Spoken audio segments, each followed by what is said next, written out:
Good morning, everybody. Before we get started, please be aware that the video portion of this webinar is being recorded. Once the red light recording light appears, we will begin. Hey again, folks, welcome and good morning to you. My name is Mark Branzis, so I'd like to welcome you to the Classification Information Release to the Public webinar. We're excited to have you today. Thanks for taking time out of your busy schedule and your lunch to spend the afternoon with us and participate in this webinar. Again, my name is Mark Branzis. I'm an instructor and physical security course manager here at CDSE. In this role, I'm responsible for management, development, and delivery of CDSE physical security courses. In addition, I have 4 years' experience instructing in the Information Security Management and DoD Security Specialist courses. I'll be your host for this webinar. Joining me today is the DoD Security Specialist Course Manager, Mr. Darren Ping. Darren. Thank you, Mark. Good morning, everyone. My name is Darren Ping. I'm one of the instructors here at CDSE and the Security Specialist Course Manager here at CDSE also. In this role, I'm responsible for the maintenance, development, and delivery of CDSE Security Specialist courses, to include assisting with delivering information and physical security courses. Mark, back to you. All right, thanks, Darren. Again, today's webinar topic is classification of information released to the public. So if you signed up for underwater basket weaving, you are in the wrong spot. So today I'd like to introduce my producer today. It's Rachel Mojo.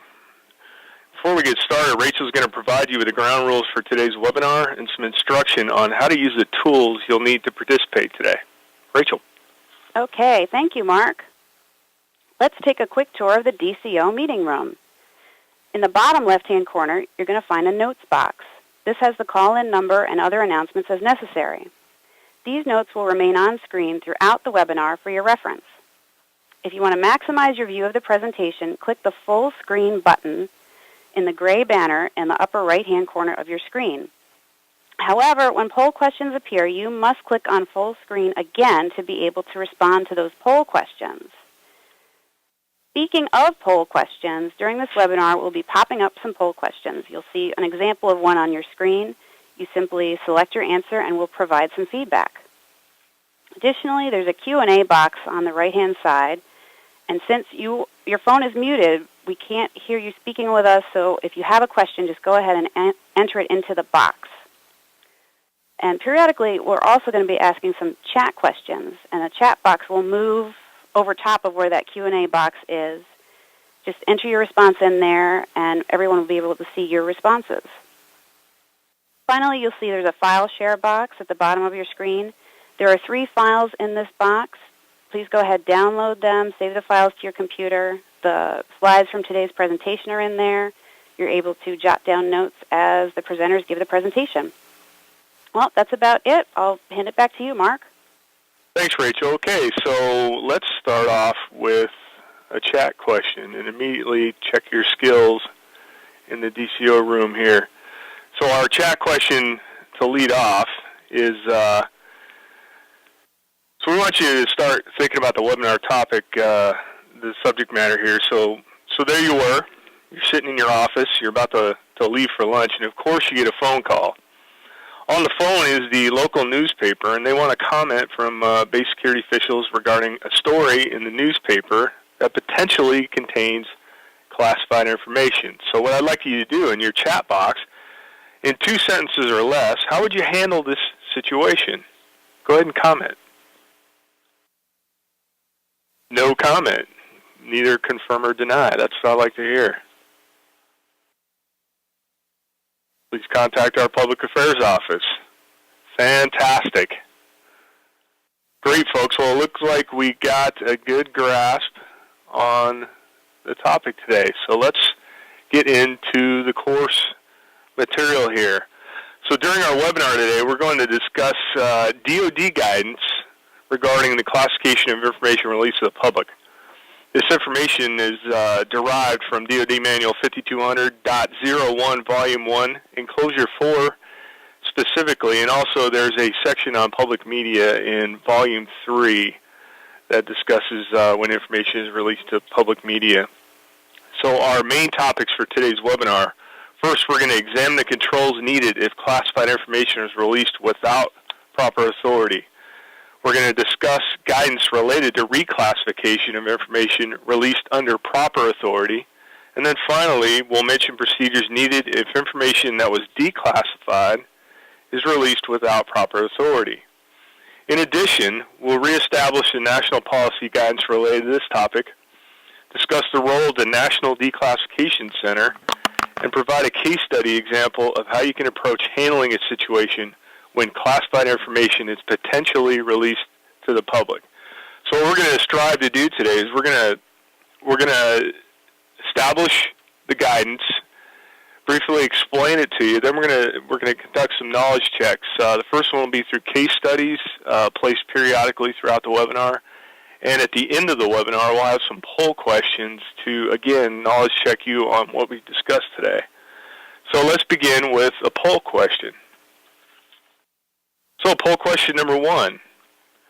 The question is, choose the DoD regulatory document you would use as a reference guide to write policy for your company, agency, or organization regarding classification of information released to the public.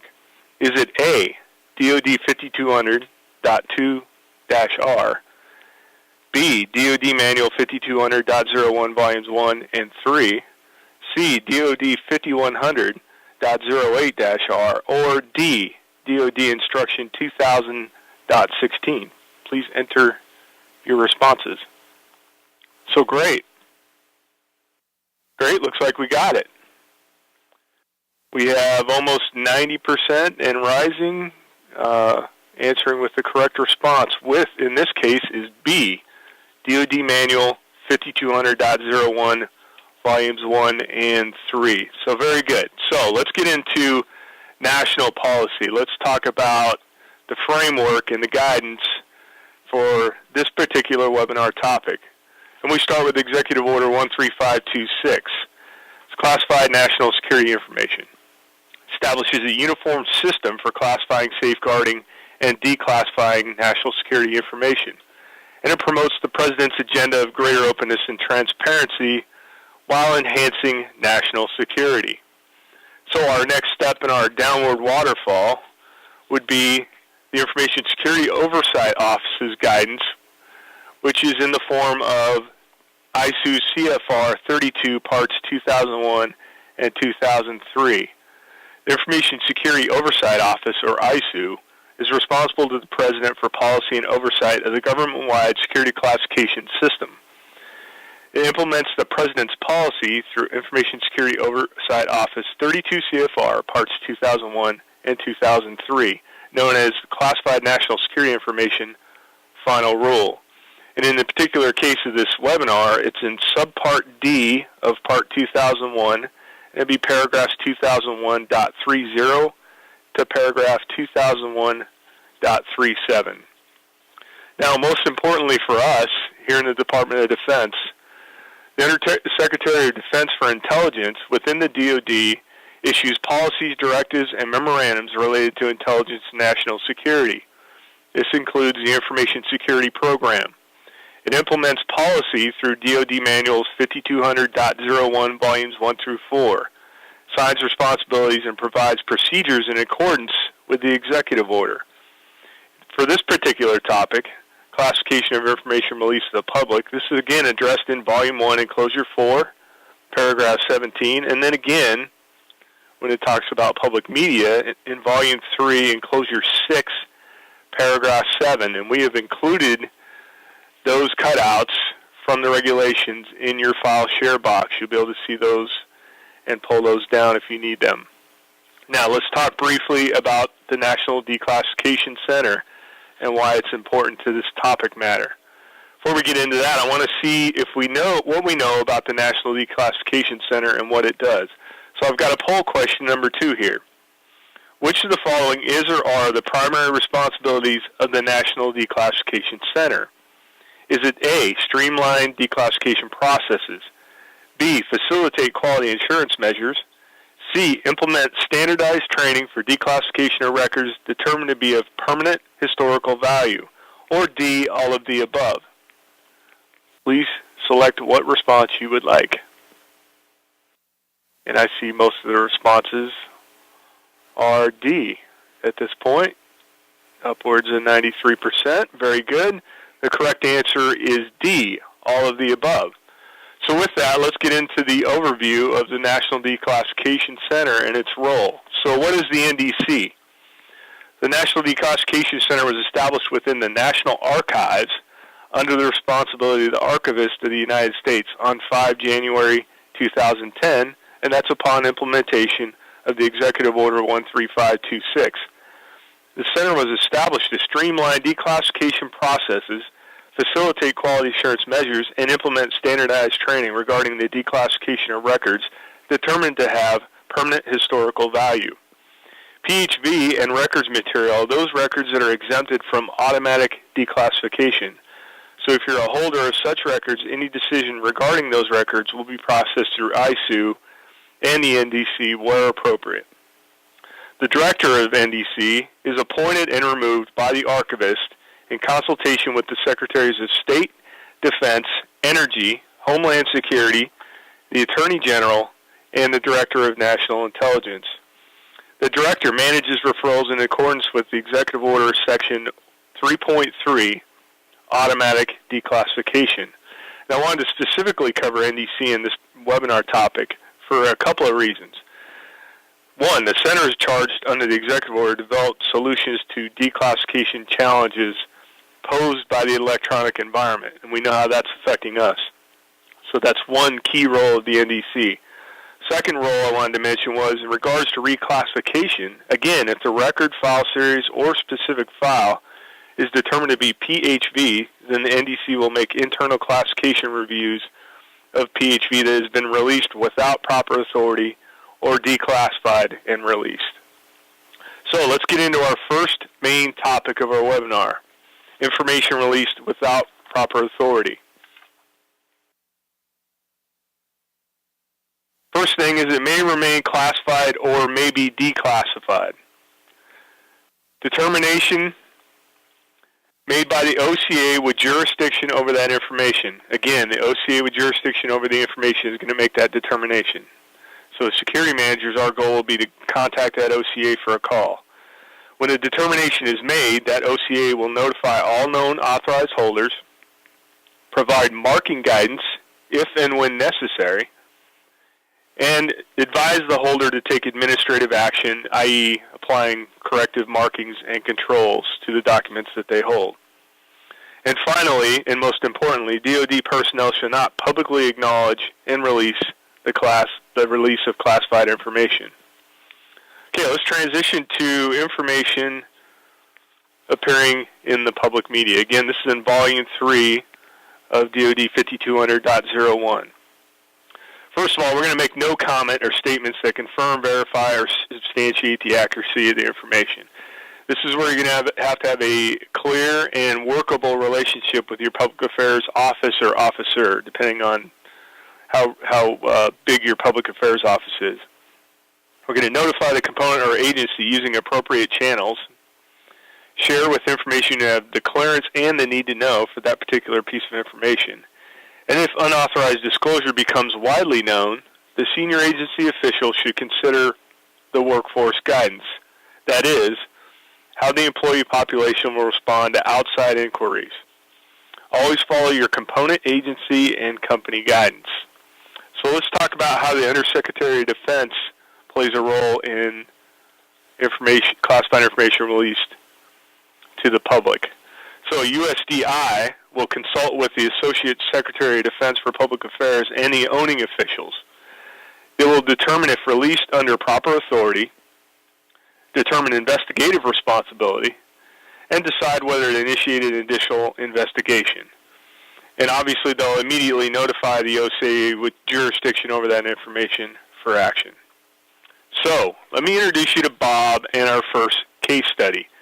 As I explained up front, we're going to have these case studies throughout to knowledge check the particular webinar topic that we've just covered. So this is, again, information that we just covered. So let's read through the scenario. Bob is a security manager at X-10 Jet. X-10 Jet is a clear contractor with a classified government contract to build classified components for the X-10 Jet. It's Tuesday morning, and Bob is notified of an article in the local newspaper that appears to reveal classified information about the Extend Jet program. As Bob is digesting this revelation, he gets a phone call from the Jupiter Sun. The newspaper is reporting on the story. So in the chat box, what I'd like you to do is add a few responses of how you would handle this particular situation. So what should Bob do? So some of the responses I'm seeing are make no comment, refer to PAO office. Great. No comment, go to PAO. That's what I like to hear. That's why, folks, it's key as security managers. We have a good relationship with our public affairs office, and actually we try to enable them and leverage them as kind of our security buddies when it comes to release of information, especially in regards to our OPSEC programs. So thanks. Great to see that we have a good grasp on what we've just covered. Now I'm going to pass it over to Darren, who's going to introduce our next topic. Thanks, Mark. So Mark spoke earlier about the classification of classified information released without proper authority. So next we're going to discuss reclassification of information declassified and released under proper authority. So let's talk about reclassification and the basics. Information that has been declassified and released to the public under proper authority may be reclassified only when it is reasonably recoverable without undue attention, which means what? There's three basic ways that can happen. Your participants and holders are known for the information that they have. It's been released to archivists or the archives and or reading rooms, which is easy to also retrieve back. And the last one would be it's approved by the Secretary of Defense based on component head recommendation of the Secretaries of the Military Department after consultation, if necessary, with the USDI. So some more basics. Reclassification must be reported within 30 days to all your recipients and your holders of the current information and or material. The President's National Security Advisor is notified, and the Information Security Oversight Office, ISOO, which falls under NARA, which is the National Archives. Then, your OCA issues new classification guidance and is distributed through the National Archives. Suspend public access until approval of reclass action by the ISOO Director. Disapproval appeals through the National Security Advisor to the President. So now we go back to the case study that Mark started earlier, and we'll talk about with Bob. So back at X10 Jet, during the preliminary inquiry, Bob has verified that the information was classified, but has been declassified by the OCA through updated declassification guidance. However, the DoD component has stated that they believe the information, which has been released to the public, is still classified. Therefore, it should be reclassified. I know that's a mouthful when you go through and read that. So, they asked Bob to provide information on who released the information, in what form, and whether or not it is reasonably recoverable. So again, we'll go and see what must Bob prove to support this request. Let's see what everyone wants to put into the chat box, how Bob should handle this portion of the case study.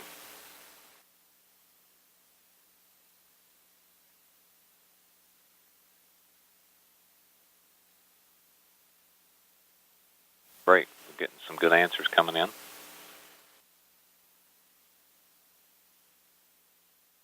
Need to know, that's important.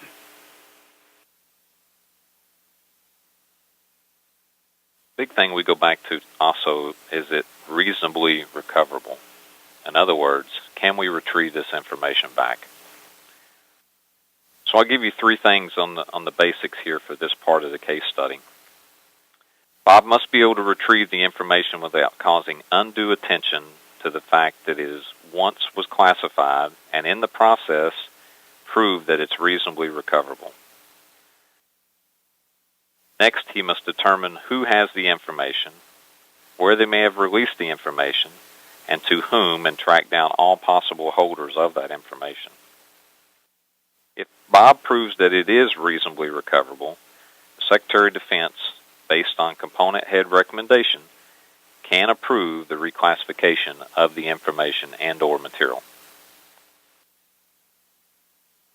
Okay, so now we've discussed classified information released without proper authority. We just discussed reclassification of information that's been released under proper authority.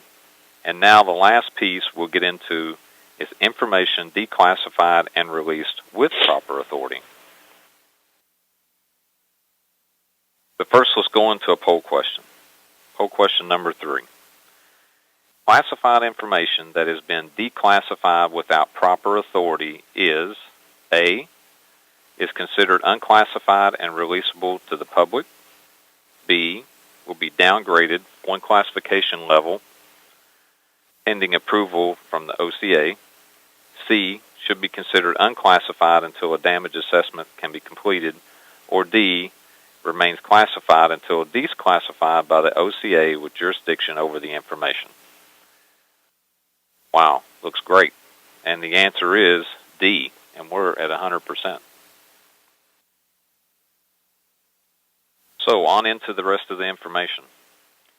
All classified information declassified and released without proper authority will remain classified until declassified by the OCA with jurisdiction over that information.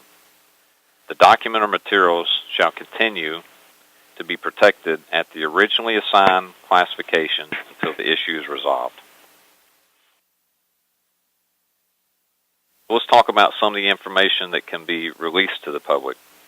Released information but not included is not limited to classified conversation overheard by uncleared personnel, classified data spills, or media leaks. Media leaks could also include social media. All right, back into our last part of the case study. Back at X-10 Jet, Bob has determined through his thorough preliminary inquiry that the information was declassified without proper authority. Bob is unsure of what his next step should be. What should Bob do with the classified information while he waits for a decision from the OCA? Should he mail it back to the GCA, or should he continue to secure it at the classified level until the OCA makes a decision? That's wonderful. We've got some good responses coming in here. So Bob should secure the classified material in a GSA-approved security container until notified by the GCA about the OCA's classification decision. Okay, ladies and gentlemen, this closes out this part of the webinar content, so we'll move forward with some poll questions. Poll question number 4. Classified information released to the public without proper authority is generally categorized as, but not limited to, A, classified conversation overheard by uncleared personnel, classified data spills, media leaks, or all the above. Great. We've already hit 95%. That must have been an easy question. The correct answer is all the above. Okay, Mark, we're back to you for poll question number 5. All right, thanks, Darren. I think we might have been too easy on him on the questions here. We'll see. We've got a couple more. Poll question number 5.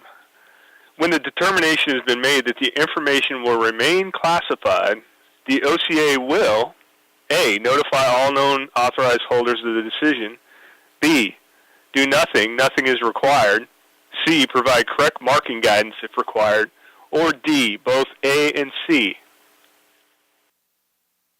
And it looks like we got it. I'd like to see 100%. I'm an overachiever. All right, close enough, 90%. Okay, so Darren, let's move to poll question 6. Thanks, Mark. I don't know if you're trying to be an overachiever or you have OCD, but anyway. Back to poll question number 6. When declassified information is approved for reclassification, holders and recipients must be notified within blank days of the decision. A, 7 days, B, 30 days, C, 90 days, or D, 180 days. I like my percentage is better than yours, Mark. The correct response would be B. All right, Mark, back to you. Where are you going here? Okay, thanks, Darren. Well, let's see. Let's see what I got. I got poll question number 7, and I definitely have OCD, Darren. Thanks for pointing that out to everybody in the webinar. All classified information declassified and released under proper authority will remain classified until A, the information is up for mandatory review, the holder of the information declassifies it, C, an OCA with jurisdiction over the information declassifies it, D, a damage assessment is completed. Please enter your correct response. And I saw 100% just for a second, so I'm going to go ahead and accept that I had 100% on that.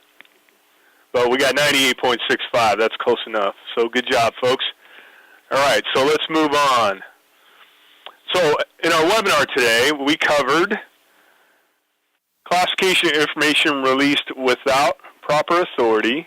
We provided some guidance related to reclassification information released under proper authority. And we talked about the procedures needed if information was declassified, is released without proper authority. In addition, we discussed overarching policy guidance and the role of the National Declassification Center. And we provided you with a case study to discuss an example of what could happen to a security manager and how to handle those situations. Okay, folks, that concludes the content portion of the webinar. What I'd like to encourage you to do is we hope that you'll take a moment just when we're done here to participate in our survey. Your feedback is extremely helpful to us and is greatly appreciated. If you have ideas for future webinar topics, you'll be able to share these in the survey. When the webinar is closed, the survey link should appear on your screen so you have the opportunity to comment.